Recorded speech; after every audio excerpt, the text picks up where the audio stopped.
Hey, this is Joe from Home Studio Corner. Today we're going to talk about how to make hard-hitting, punch-you-in-the-face choruses. I've got 3 things for you to try. The third one is my favorite, so stick around for that. But if you don't have my ultimate recording checklist, you can have it for free. Just go to homestudiocorner.com/checklist. This will send you a 1-page PDF of a checklist I've developed to help you think through how you're recording and, more importantly, producing your songs. And it has an accompanying video that explains how it works. You can use this on your next song to make sure it hits nice and hard. Okay, let's dive in. The first tip is a songwriting tip. The way we write our songs will dictate if the chorus is going to hit hard or not. The way I like to do that, and there's several different ways, but one of the primary ways I try to do this on most of my songs is to make sure the vocal melody goes higher on the choruses.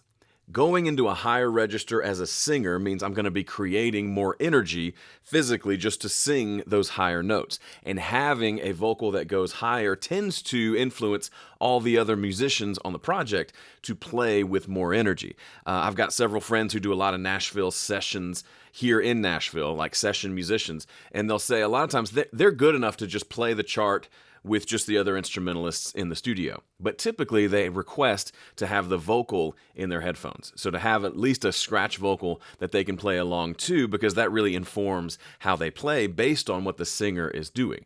So an easy hack to get the energy up in the chorus is to make that melody go up. Here's an example. The chorus is right here. I'm going to play 8 bars before the chorus so you can hear how it goes from a pretty low verse melody to a pretty high chorus melody. Strive to be strong, risk everything, just to watch it burn. Break it down on the breakaway, always the last to go. The takeaway is it's over, and I'm the last to know. So it doesn't have to be huge jumps in the vocal. That was a pretty big one. But it can even just be, if the vocal's sitting here, maybe it jumps up a third or a fourth and kind of sits up in the higher register for the chorus. Doesn't mean every song always has to have the chorus go up, but it's an easy way to add that energy that you want. Tip number 2 is a production tip. It's simply add more stuff in the chorus. I know it sounds simple, but how can we add more instruments that come in at the chorus that create more energy? So maybe big guitars come in at the chorus, and that creates a lot of more energy in a really easy and simple way. The thing to keep in mind here is if you make your verses huge, there's nowhere to go in the choruses. So you have to have some foresight to think, maybe I don't have all these guitars present for the verse so that my chorus can be bigger when they come in. A lot of times I hear productions from people where it's just all the instruments playing all the way through. And what ends up happening is the verses may sound pretty cool, but the choruses end up sounding like they have less energy, not more, because nothing changes from verse to chorus. And if they try to add more things to the chorus, a lot of times it has the reverse effect. It makes it louder, but based on how you mix and master it, the chorus might come through quieter because there's so much stuff there, but there was already so much stuff in the verse. So strip things away from your verses to allow the chorus to hit hard. Here's an example. Same idea as before. Here is a few bars before the chorus here. It introduces 2 big guitar tracks down here in green, as well as the full drum kit coming in right before the chorus hits. Brick and bones, they bury a mind of angst and use. Faith and hope of love and my head. Tip number 3 has to do with performance. Have the band, whatever the band is, even if it's you playing everything or if it is an actual band in a room playing instruments, have the band play with dynamics. If you don't play in a live band very often, you probably miss out on this seemingly obvious step. But if the band is playing at the same energy level from start to finish, you're going to have a really hard time trying to inject dynamics into the recording after the fact.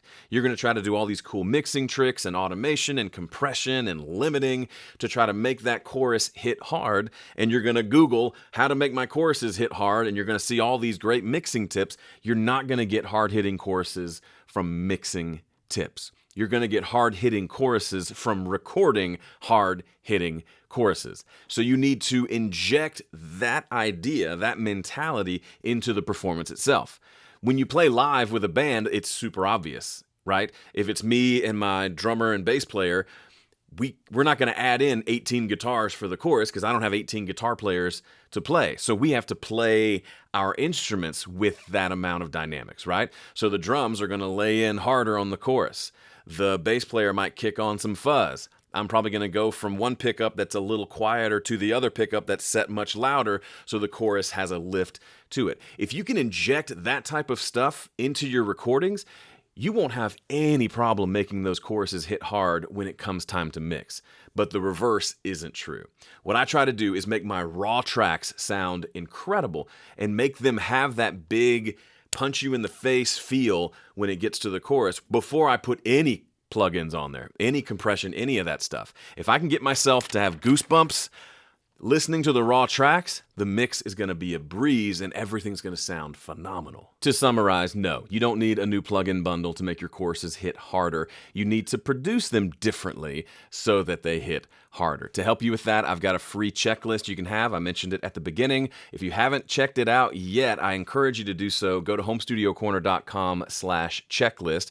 You can download this free simple checklist and an accompanying video that will show you how to make sure your productions are nice and interesting and engaging. This is stuff I didn't learn in audio school. I learned it from producing songs over and over again and figuring out what works, and now it's my gift to you. So go to homestudiocorner.com/checklist to get your free copy. Thanks for watching. See ya.